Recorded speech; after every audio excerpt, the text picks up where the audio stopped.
প্রিয় দর্শক, স্বাগত জানাচ্ছি এটি নিউজ ইয়াং নাইট লাভ বক্সে। লাভ বক্সে সাধারণত ভালোবাসার কথা হয়, বন্ধুত্বের কথা হয় বা ভালোবাসার জয়গান গাওয়া হয়। সেই সূত্রে আগস্টের প্রথম রোববার আমরা জানি যে বন্ধু দিবস, এবং যেহেতু মাত্র একদিন বাদেই সেই দিবসটি, আমরা আজকে সেই বন্ধু দিবসের গল্প বা বন্ধুত্বের ভালোবাসার গল্প নিয়ে সাজাতে চাই আজকের লাভ বক্সটি।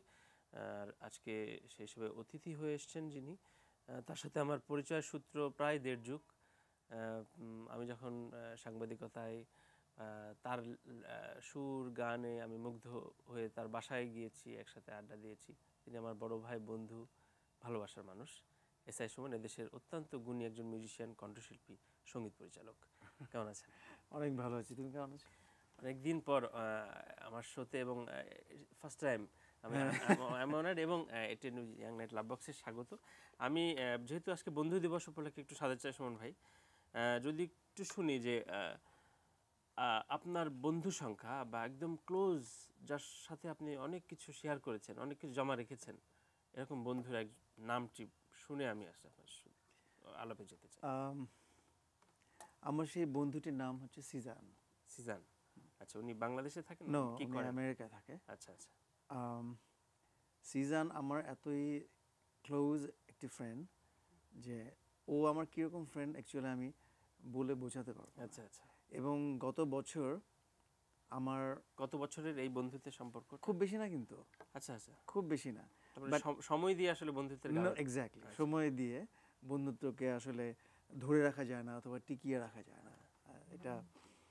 আর গত বছর আমার বন্ধু দিবসে ডাবল অ্যালবাম বের হয়। আচ্ছা, এটা একমাত্র সিজনের জন্যই আচ্ছা, এটা আমি করতে পেরেছি, আই থিঙ্ক আমার বন্ধুর জন্যই। এক্স্যাক্টলি। এবং আমার একটা খুবই ইচ্ছে ছিল যে এই দিনটাকে নিয়েই, ফ্রেন্ডশিপ ডেতেই আমি আমার অ্যালবাম, নট একটি না, দুটো অ্যালবাম, আচ্ছা আচ্ছা, দুটো অ্যালবাম আমি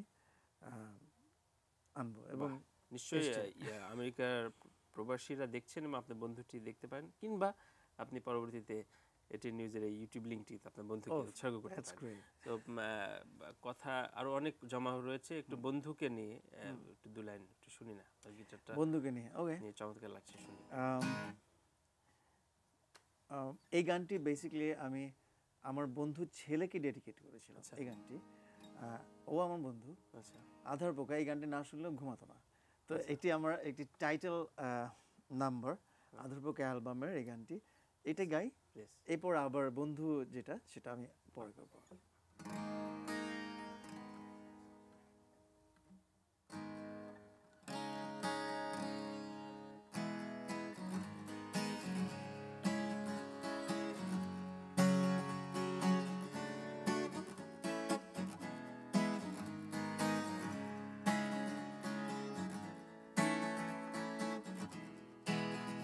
কখনো এই পথের শেষ হবে না, সব নিরুদ্দেশ তবু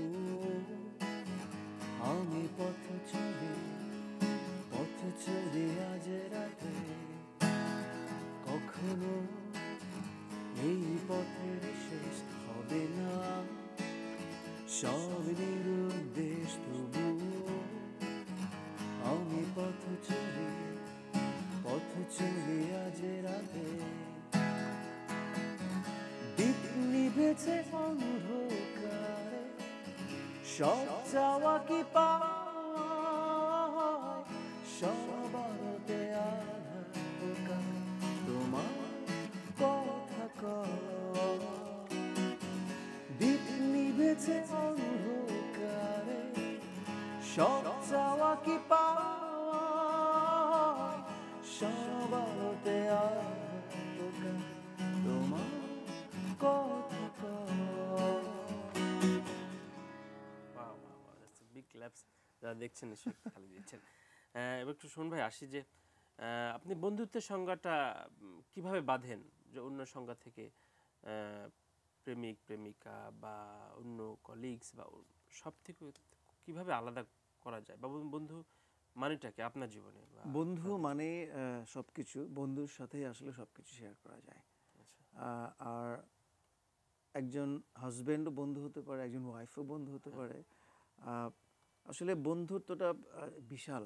হ্যাঁ, কিন্তু এখন তো তারকা বা শোবিজের বা শোবিজ ছাড়াও বাইরের তো অনেক বন্ধু, অনেকে বলে যে আমার তো 5,000 ক্রস করে গেছে, তোমাকে অ্যাড করতে পারছি না। ওকে। এই ভার্চুয়ালিটি আসলে মানে এই সময় বন্ধুত্বের মানে আসলে 5,000 ক্রস করে যাক, হ্যাঁ যেটাই হোক, আসলে তার সাথে যোগাযোগ কতজনের আছে? সেটাই মানে হ্যাঁ, এক্স্যাক্টলি তো মানে আপনি এবং ঠিক পরিচিত কতজন? আপনি ঠিক ঢাকা শহরে এই ফেসবুক জমানায় আসার পরে ঠিক ইন্টারাকশন বা কথা দেয়া বা টং দোকানের আড্ডা বা সবকিছু কাজ ফেলে ঘরের ড্রয়িং রুমে আড্ডা, এরকম কি মিস করেন বা এরকম মিস গেছে কিনা যে আগে হতো এখন হচ্ছে না, ফেসবুকে চলে গেছে ব্যাপার? ফেসবুকে আসলে ফেসবুক টা আমাদের দরকারও আছে। মানে ফেসবুকটা, আমি দরকার অদরকার পরে আমি হচ্ছে কিনা বা মিস তো করেন কিনা হ্যাঁ, মিস বিষয়টা? তো এগুলো অবশ্যই করতে হয়। আচ্ছা আচ্ছা, একটু গানের গল্প শুনি টং যে দোকানের আড্ডা তো হ্যাঁ, দ্যাট ওয়াজ অ্যামেজিং। এটার এখন সাথে তো আসলে তুলনা চলে না। চলে না, কারেক্ট, যেটা আর কি এখন লাইক এবং শেয়ারে চলে গেছে ব্যাপারটা ডিজিটালি চলে গেছে। ডিজিটালি এবং বিভিন্ন রকম ইমো দেয়া। সো সুর ভাই, গিটারের সাথে বন্ধুত্ব বা কবে মনে হলো যে এটা আমার জীবন, অন্য অনেক কিছু চাইতে, অনেক কিছু না হলেও ক্ষতি নেই, আর এটা হতে হবে? ওকে, সো আমার ফ্যামিলি ব্যাকগ্রাউন্ড একটু হয়তো তুমি জানো, আমার একটা বায়ো আছে, সেটা হয়তো দেখবো। তো আহ, বন্ধু, আমার মিউজিক হচ্ছে আমি যখন স্কুল বয়সে, তখন আচ্ছা আমার মা খুব আমাকে ইন্সপায়ার করতো যে আচ্ছা আচ্ছা। তুমি গিটার বাজাও। তো তখন থেকে আমার গিটারে হাতে ঘুরি। জি এবং যখন তখন তো বাজাতাম, তখন তো আর ইউটিউব ছিল না, ওভাবে আমরা তখন ইন্সপিরেশনটা কার ছিল, মানে ইন্সপিরেশন, আইকন বা? আমার আইকন ছিল, আমি খুব থ্র্যাশ মেটাল শুনতাম। আচ্ছা আচ্ছা, সেই ডেথ, সময়। হ্যাঁ। আচ্ছা এবং আমি ভেরি রিসেন্ট, আমি ফেসবুকে আমার একটি প্রোফাইল পিকচার দিয়েছি, এবং আমি কোনো টি শার্ট ছিল না আমার গায়ে, এবং আমার চুল অনেক বড় ছিল। আগের। সেটা 1994-এর। সো ওই সময় আমি ওই স্টাইলটা করতাম বিকজ অফ মানে এই জনরার মিউজিক আমি অলওয়েজ শুনতাম। আমি টেস্টামেন্ট শুনতাম, আমি ওভারকিল শুনতাম, আমি স্লেয়ার শুনতাম, আমি অনেক মানে আচ্ছা আচ্ছা। অনেক কিছু, মানে এই ধরনের ব্যান্ডগুলো আমি তো খুব শুনতাম। ঠিক প্যাশন থেকে পেশায় বা একদম নেশায় ডুবলেন কবে থেকে, বা কবে মনে হলো যে মা তো বলতেনই, হ্যাঁ, বাট পেশার ব্যাপারটা তো আসলে আলাদা একটা তরুণ বয়স থেকে। পেশা আসলে কি, মানে মিউজিকটাকে আমি কখনো পেশা হিসেবে নিব এটা ভাবিনি। হ্যাঁ, তো খুব ভালো স্টুডেন্ট ছিলাম। মানে এটা বাংলাদেশের কমন ফর্ম, মানে এটা ফেনোমেনা যে কেউ ভাবেনি, আসলে ভেবে আসলে কেউ মিউজিশিয়ান হয় না। না, হ্যাঁ, Correct. হ্যাঁ, ভেবে আসলে মিউজিশিয়ান, মানে ভেবে তুমি ছকে বাঁধা নিয়মে যদি তুমি 9টা 5টা অফিস করো, আমার 10টায় ঘুমাতে হবে, আসলে এটা সবাই কিন্তু হয় না। আমি একটি বেসরকারি চ্যানেলে কাজ করি, তো আমি যখন ওখানে কাজ করতে যাই, ঠিক এর যাওয়ার আগে আমি একটি গার্মেন্টস, আমি বাইং হাউসে ছিলাম। আচ্ছা আচ্ছা, হ্যাঁ, মানে অন্য জবে আপনার অন্য একটা হাঁটাচলা হয়েছে? হ্যাঁ, আচ্ছা তো ওই জবটা, এবং একটা মাল্টি ন্যাশনাল একটা কোম্পানি ইলকোয়াং, তো ওখানে আমার 9টা 5টা জব, এবং বাসায় ফিরতে হতো আমার 10টা বেজে যেত। আচ্ছা আচ্ছা, সো মিউজিক কিন্তু তখনই দা তখন এন্ডের পথে 12টা ছিল। বেজে যাচ্ছে। হ্যাঁ, তো তখন, এবং যে এমডি ছিলেন উনি অসম্ভব ভালো মানুষ ছিল। আমি বললাম যে আমাকে দিয়ে হবে না, আচ্ছা তুমি গো ফর অ্যানাদার গাই, আচ্ছা আচ্ছা হ্যাঁ, আমাকে রিলিজ করো। বললো নো, তোমার কি দরকার? আমি আমার এটিতে হবে না, আচ্ছা আচ্ছা। I want music. ওকে, তো মা বা পরিবার তো শুনলাম, এমনি কোনো বন্ধু বা বান্ধবী, গার্লফ্রেন্ড বা কোনো কিছুর ইন্সপিরেশন ছিল কিনা? এটা থাকে বন্ধু, নাকি গিটার হ্যাঁ, এবং সুরের হ্যাঁ, সাথে নাকি থাকে? এটা এটা বলেন না আজকে মাঝরাতে একটু শুনি না একটু আপনার গল্পটা। ওখানে আমি ইংলিশ মিডিয়াম স্কুলে পড়েছি, তো তা আচ্ছা, আমরা ছেলে মেয়ে সব একসাথে ছিলাম ভাই কি স্কুল থেকে? স্কুল থেকে। মানে স্কুল থেকে শুরু? শুরু আছে। থাকে তো, হ্যাঁ থাকে হ্যাঁ না, থাকে। আমি হ্যাঁ, আমি আমি হ্যাঁ, অনেক এগুলো থাকে, ভালো অবশ্যই ইন্সপিরেশন। Correct correct. তো তখন ফ্রেন্ডসরা খুব আমাকে, ওরা সাপোর্ট দিত, ওরা গিটার নিয়ে খুব ঘোরাফেরা করতাম। আচ্ছা আবার অনেকে, কি তুমি গায়ক হবা, তুমি মাইকেল জ্যাকসন হবা? আমি, ইউ জাস্ট শাট আপ, আচ্ছা। তুমি তখন গিটার টিটা বাজাতে জাস্ট শিখছি। আচ্ছা আচ্ছা। হ্যাঁ, তো ফাইন, তখন স্কুলের আমার বন্ধু ছিল ইমতিয়াজ, ও এখন খুব বড় একটা কোম্পানিতে কাজ করে, বাংলাদেশে নেই এখন। তো ও বেস গিটার বাজাতো, সরি ও রিদম গিটার বাজাতো। আচ্ছা। হ্যাঁ, ওকে নিয়ে আমি কাজ স্টার্ট করি গিটার, অ্যান্ড আমার ওই ব্যান্ডের নামটা ছিল গডস কমান্ড। কারেক্ট।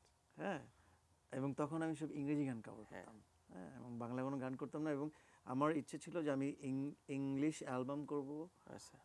এবং আমি দুটো গান রেকর্ড করি 1995-এ। 1995 হ্যাঁ, আচ্ছা, এবং আচ্ছা। পুরোটাই হেভি সেই মেটাল স্পুল রেকর্ডিং। স্কুলে। হ্যাঁ, আমার বাসায় এখন আছে এটা। কারেক্ট।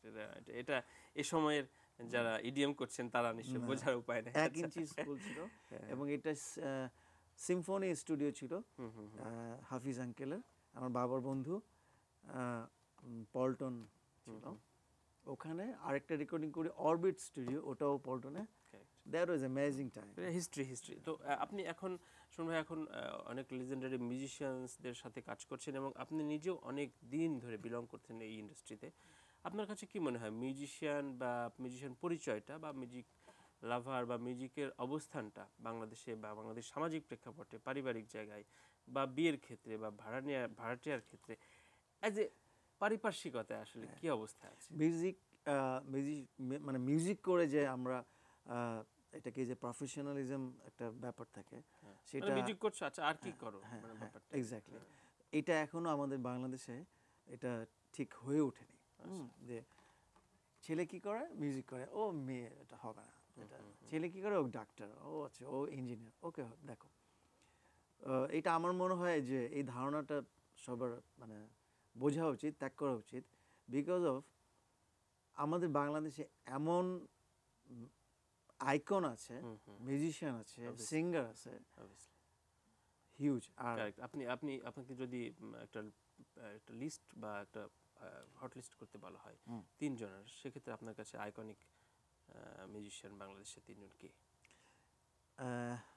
তিনজনে কি বলতে উত্তর দেওয়াটা খুবই কঠিন, তারপর আমি শুনতে চাই মানে সুমন ভাইয়ের কাছ থেকে একটু। আমার গিটার টিচার কিন্তু লাবু ভাই, হ্যাঁ, আমি তার কাছ থেকে গিটার শিখেছি। হ্যাঁ, অফকোর্স এবি, আমি তার কথা তো অবশ্যই বলবো। অ্যান্ড অনি, আচ্ছা, ওরফেজ অনি হাসান, আমার খুবই ভালো লাগে। এখনকার জনরা বা আপনি 95 থেকে বলা যায় যে বাংলাদেশি রক মিউজিকের একটা জোয়ার গেছে এবং একটা নতুন নিউ ওয়েভ তৈরি হয়েছে। 90 থেকে ধরে 90 থেকে 90s-এর। সো এরপরে যে এই সময় থেকে এই এখন যেমন অনেকে জনরা ভেঙে নানা রকম ইডিএম তৈরি করছে, ফিউশন হচ্ছে, বা আবার ব্যাকস্টেজের গানগুলো, পুরনো গানগুলো আবার রিমেক করছে। আপনার কাছে কি মনে হয় যে এই সময়টা, অনেকেই বলছেন, বা কিছুদিন আগে আমি একটা ইন্টারভিউ নিচ্ছিলাম পত্রিকার ক্ষেত্রে, সেক্ষেত্রে বলছিল যে রক মিউজিকটা থেকে ভেঙে আসলে সেই রকের জায়গাটা নেই বাংলাদেশে, 90s-এর রকটা বাংলাদেশে নেই। আপনার কাছে কি মনে হয়? আসলে rock, alternative rock, progressive rock, রকের তো অনেক জনরা আছে, অনেক ভাগ আছে। আসলে আমরা অনেকেই বুঝি না যে আসলে আমরা কি গান করতেছি, এটা রক হচ্ছে, কি গান করছি বুঝি না। অনেকেই বুঝি না। খুব সিগনিফিকেন্ট একটা কথা। ইয়েস, অনেকেই বুঝি না যে আসলে গানটাকে রক করছি আমি, না এটা প্রোগ্রেসিভ রক হয়ে গেছে, মানে জনরাটাই হয় না। So heavy metal, death metal, power metal, এগুলোর মধ্যে অনেক ভাগ আছে। হ্যাঁ, রক মানে রক, সফট রক, ব্যালাড, অনেক মানে ভাগ, পার্ট ব্যাপার। আমরা যখন মিউজিকগুলো করি, আমরা আগে ঠিক করবো যে রক মিউজিক। কারেক্ট। বন্ধুত্ব একটা বড় সংজ্ঞা আসলে ব্যান্ড মিউজিকে যদি বলা হয়, যে বন্ধুত্ব ছাড়াও একটা ব্যান্ড তৈরি হয় না, এবং একসাথে যুদ্ধবদ্ধ থাকা, একসাথে হাঁটা চলা, এমনকি পরিবারের সময় চাইতেও এই 5জন 4জন মিউজিশিয়ান বা 6জন মিউজিশিয়ান একসাথে দিন রাত কাটায়।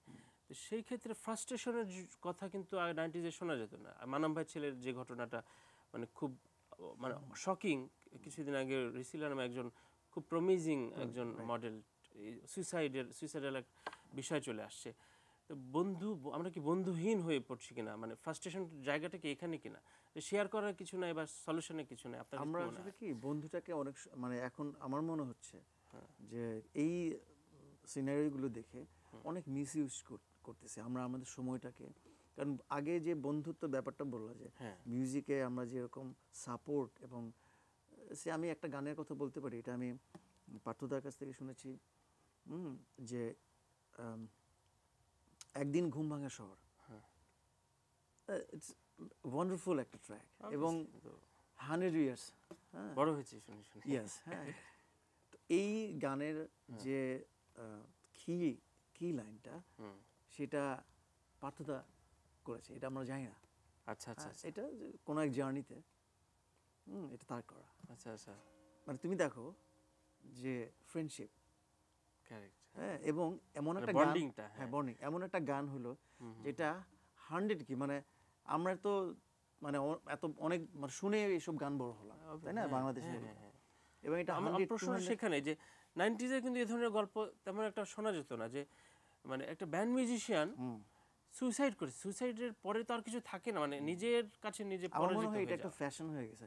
আচ্ছা, একটু Fashion মরে কি? দেখি, মানে মরে দেখি কেমন লাগে। না, এটা এটা মানে হাউ কাম, মানে এটা একটা আজকে মাত্র একদিন পরে বন্ধু দিবস সেলিব্রেট করবে অনেকেই, সো এটাকে আমরা কি খুব বেশি ভার্চুয়াল হয়ে যাচ্ছে, ইন্টারাক্ট হচ্ছে না। যে ছেলেটা মানব ভাই, যে ছেলে খুব প্রমিজিং মিউজিশিয়ান, অনেকেই, অফ কোর্স হ্যাঁ, তো ট্যালেন্টেড এবং তার বোন, খুব তার চুপচাপ একটা ছেলে ও, মানে বা রিসিলাভ যার কথা বলি, তারা কি দুঃখগুলো শেয়ার করার মানুষ ছিল না? মানে আপনার এই অনেক অনেক মিউজিশিয়ানের সাথে নতুন মিউজিশিয়ান আপনার কথা হয় বা আড্ডা হয়, হ্যাঁ, তাদের সাইকোলজিটা কি বোঝেন? মানে কি মনে হয় যে তারা কি একটু একটু ডিজিটালাইজড বা একটু ডিজিটালাইজড, বা মোবাইল ফোনেই বা সারাক্ষণ ফোনে। তুমি যখন ধরো আমরা যখন পড়াশোনা করতাম, মিউজিক করতাম, তখন আমার বাবা মারা কি একটা কথাই বলতো, কোথায় যাচ্ছ, এখানে যাচ্ছি, ওকে, সন্ধ্যা আজান আর কি চলে এসো, কিন্তু তারা বা তাগিদ একটা তাড়া তাগিদ থাকতো। হ্যাঁ, তো এক্ষেত্রে আমি একটু বলবো, জি। কেউ মানে ভিন্ন দিকে নেবেন না, বাবা মার একটু কেয়ারফুল হতে হবে। অবশ্যই আমি আরও গল্প বন্ধুত্বের এই সংজ্ঞাগুলো শুনবো। ছোট্ট একটা বিরতি নিয়ে আসি। প্রিয় দর্শক, লাভ বক্স থেকে নিচ্ছি ছোট্ট একটা বিরতি। বন্ধুত্বের গল্প নিয়ে সুমন ভাইয়ের সাথে আবারও ফিরছি, সঙ্গে থাকুন।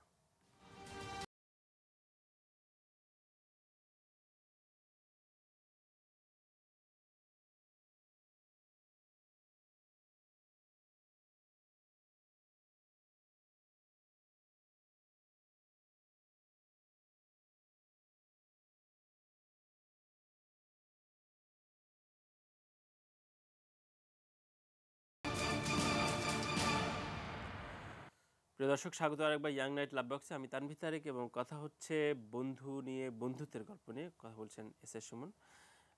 সুমন ভাই, বেশ কিছু ফিলোসফি নিয়ে আসেন, বন্ধুত্বের ফিলোসফি নিয়ে কথা হচ্ছিল। আপনি বলছিলেন খুব চমৎকার করে আপনার গানের কথা এবং আপনার ব্যান্ড, আপনার যে আপনার প্রথম যে গডস গডস কমান্ড নামটাও কিন্তু একটু একটু নক করে, এবং এর পরবর্তীতে নিজের ব্যান্ড ক্যারিয়ারটা যদি একটু বলেন। 2013-এ আমি ওই সিজন, আমার বন্ধু, ওর ইন্সপিরেশন আমি আবার শুরু করি, এবং এটা নিউ ইয়র্ক থেকে শুরু। আমার ক্যারিয়ার ক্ষেত্রে আপনার বন্ধু অনেক অনেক অপরিহার্য একটা অংশ। এক্স্যাক্টলি, আচ্ছা, নট অনলি মি, আমার জন্য না, সবার সবার জন্য, কারেক্ট, হ্যাঁ। তো এরপর আমি খুব প্র্যাকটিস করি, গান করি, এবং যেহেতু আমার শুরু থেকে আবার একটা চ্যাপ্টার থেকে শুরু করতে হবে আমার, আবার নতুন করে, কারণ প্রায় আমি 12 বছর গান করিনি। 12 বছর, 12 ইয়ার্স, হ্যাঁ। তারপর আমার ব্যান্ডের নামটা আমি দিই চ্যাপ্টার 1, যেহেতু আমার চ্যাপ্টার 1 থেকে শুরু করতে হবে। আচ্ছা, এরপর আমরা অনেক শোজেস অ্যান্ড অনেক মানে গান রেকর্ড এবং শো, আমরা অনেক কিছু করি। এরপর আমার ব্যান্ডে একটু চেঞ্জ আসে, ভেরি রিসেন্ট। এখন যে আমার line up is very strong, line আপটা একটু শুনি অফকোর্স, এবং আমরা তাপস হচ্ছে bass guitar, is a fantastic base player, and আমার খুবই পুরনো বন্ধু সোহেল, ও যথেষ্ট সময় দিচ্ছে।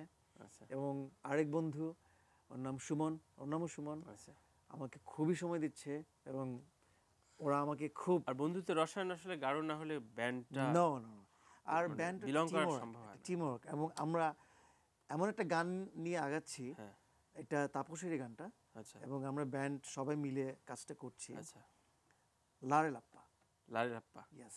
আচ্ছা, আমরা অপেক্ষা থাকবো। তবে দ্যাট ওয়াজ, মানে আমি কি বলবো, মানে আমরা যখন রেকর্ডিং করছিলাম, হ্যাঁ, মানে হেড ব্যাঙ্গিং, মানে ইউ নো, মানে সবকিছু পাওয়া এই গানটার মধ্যে। আচ্ছা আচ্ছা, যাক, এভরিথিং। লারে লাপ্পার অপেক্ষা থাকবো। তবে যে গানটি রিলিজ হয়েছে সম্প্রতি, সেই তোমাকে একটু আমরা একটু দেখি এবং দেখাই। প্রিয় দর্শক, সুমন ভাই একটি নিউ রিলিজ ভিডিও আমরা দেখে আসি, তারপরে আড্ডা ফিরছি। মানে যে গল্পগুলো হচ্ছিল যে 90s বা সেই সময়ের একটা প্যাটার্ন, সে সময়ের প্রেম, সে সময়ের রিদমগুলো চমৎকার। মানে গানটার নিশ্চয়ই একটা গল্প এই আছে আপনার গানটির কাছে, একটু গল্প বলি। সংক্ষেপে যদি বলি। এই গানটি আমি তখন নিউ ইয়র্কে, পার্থদা ছিল, টুটুল ভাই ছিল, এসে টুটুল ভাই, আচ্ছা তারা বাইরে যাবে। আমি বললাম যে দাদা আমি যাবো না, আপনারা যান। বললাম না না তুই চল। আমি বলছি, না দাদা আমি যাবো না, আমি একটা ট্র্যাক করতেছি, আপনি যান। তো খুব জোরাজোরি করলাম, আমি যাইনি। তো সারা রাত আমি এটা একটা ইনস্ট্রুমেন্টাল করতেছিলাম। আচ্ছা আচ্ছা হ্যাঁ, আমি জাস্ট যে এই সোলো, একটা সোলো হবে এরকম যে একটা ভিনটেজ একটা সাউন্ড, এখনকার সাথে মিল নেই, একদম পুরনো একটা সাউন্ড, ওই মেটাল জোন দিয়ে আমরা যেরকম বাজাতাম, কি ডিব্বা সাউন্ড হবে, একটু ডিলে রিভার্ব এরকম থাকবে, জাস্ট একটা ইনস্ট্রুমেন্টাল করতেছিলাম। এটা করে যখন দাদা আসলো, প্রায় অলমোস্ট ভোর, তখন বললাম শুনেন একটু জিনিসটা কেমন হলো। আচ্ছা, সারা রাত? হ্যাঁ, আমি সারা রাত বসে করতেছি, কারণ একটা তখন না খুব একটা মানে ধুন আসছে, মুড আসছে আমার একটা। হ্যাঁ, আমি যাইনি। এ বললো এটা কি করলি? আমি বললাম যে এটা একটা কম্পোজিশন করতেছি, মিউজিক হচ্ছে একটা। মিউজিকটা আসলে এইভাবে হয়। হ্যাঁ, তো এখন এরপরে যখন এটা করতেছি, এরপরে সিজান বলে লেটস ডু ফর সং, এটা আমরা একটা গান করি। মানে আবার সেই বন্ধু সেজানের আজকে শোটাই ট্রিবিউট হতে পারে সেজান নামে, বন্ধুর নামে শো অবশ্যই। তো বারবার বন্ধুত্বের গল্প আসে, এরপরে গানটা আমরা করি। কারেক্ট। এবং এবার একটু আপনার শুনতে চাই যে ফ্যামিলি বলি বা আপনার এখনকার ইন্ডাস্ট্রি বারবার বলা হচ্ছে যে মিউজিক ভিডিও কেন্দ্রিক বা ইউটিউব কেন্দ্রিক বা কোনো লেবেল কোম্পানি নাই, যেটাকে আসলে অভিভাবক বলা হতো। আগে সাউন্ডটেক বা সঙ্গীতার থেকে একটা কন্ট্যাক্ট হতো, পরে শিল্পীরা গান করতেন। আপনার কাছে কি মনে হয় যে ধারায় এগোচ্ছে আফটার 10 ইয়ার্স বা 5 ইয়ার্সে আসলে মিউজিক প্ল্যাটফর্মটা কি থাকবে? মিউজিক প্ল্যাটফর্ম এখন যেরকম হচ্ছে, সব জায়গায় তো মানে ডিজিটাল জিনিসটাকে আমরা প্রাধান্য দিয়ে থাকি। মানে এটা উপায় নয়, সময়ের দাবি। কিন্তু গান যদি ঠিক থাকে, গান যে লাইক অনেক পুরনো দিনে মানে সিনেমার যে গানগুলো আমরা কিন্তু এখনো রিমেক করতেছি। ওয়াই? কেন গান করছে? আমরা ওরকম টিউন করতে পারি না, আমরা কি ওরকম লিরিক লিখতে পারি না? গানের প্রতি যত্নবান হতে হবে। ব্যান্ডের গান ধরি, আমরা সেই তুমি কি মতো একটা গান আমরা করতে পারি না? আমরা কি কেনই নিঃসঙ্গতার মতো একটা গান করতে পারি না? আমরা করতে পারছি না। ওয়াই? আমাদের হচ্ছে কি, তখন আমাদের ভাবনাটাই ছিল যে আমরা ঘুম থেকে উঠে হাত মুখ ধুয়ে মিউজিক করব, ফ্রেন্ডসরা থাকবে, আমরা ব্যান্ড প্র্যাকটিস করব, এটা হবে মিউজিক হবে। তো এখন কি হচ্ছে, আমি সফটওয়্যার দিয়ে দিচ্ছি, এটা হচ্ছে, এটা এই করে ইউনো হোয়াট, যে আমরা খুব অলস হয়ে গেছি। আমার এখনো মনে আছে, আমি যখন চন্দন ভাইয়ের গানটা তুলি হৃদয় জুড়ে, আমার এখনো মনে আছে যে আমি ক্যাসেট প্লেয়ার ছিল তখন, ওই রিওয়াইন্ড ফরওয়ার্ড করে আমি তুলতেছি বাংলা গান। হ্যাঁ, যাক, আমরা একেবারে শেষ পর্যায়ে চলে আসছি।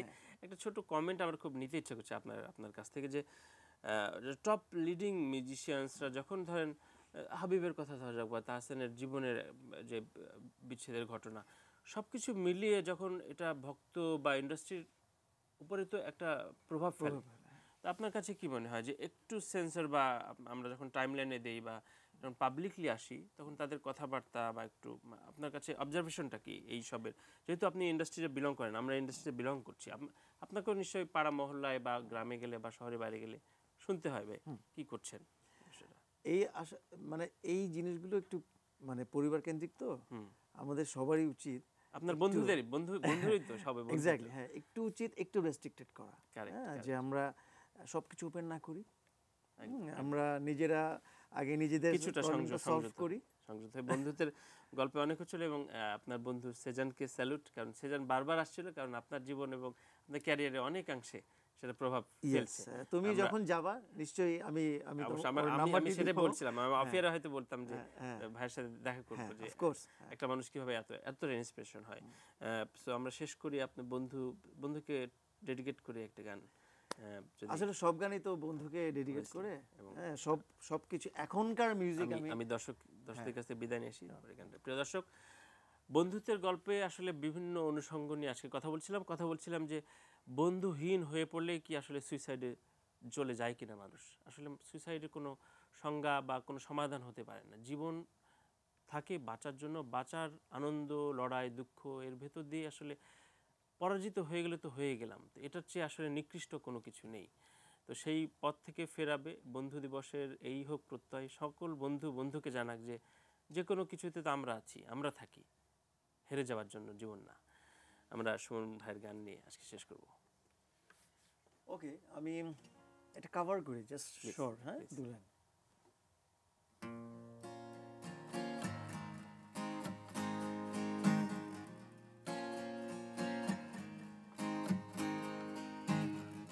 Beauty queen of only 18, she had some trouble with herself.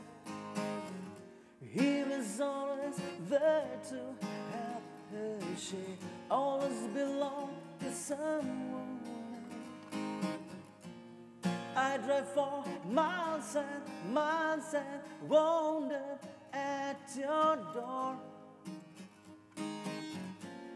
I've met you so many times, but somehow I want more.